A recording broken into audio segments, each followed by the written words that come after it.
Un incendio di grosse dimensioni si è propagato stamattina, come si vede dalle immagini di Gazzettino.it, in una fabbrica di mobili, la ACF International del gruppo Atma, che fa capo al gruppo maronese Mobili a Tamai di Brugnera.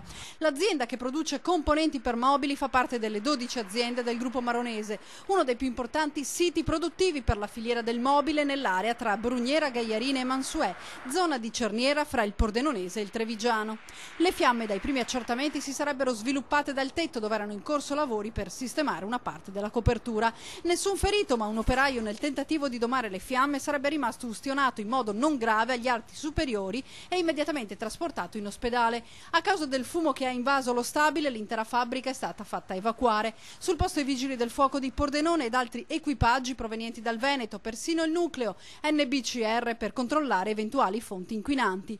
Altissima la colonna di fumo che si è alzata dal sito industriale ed è stata vista sia dalla provincia di Pordenone che da quella di Treviso. Il gruppo maronese è una realtà industriale tra le più significative e conosciute nel settore del mobile italiano e appunto le 12 aziende sparse nei territori trevigiani e pordenonesi stanno a significare il radicamento sul territorio.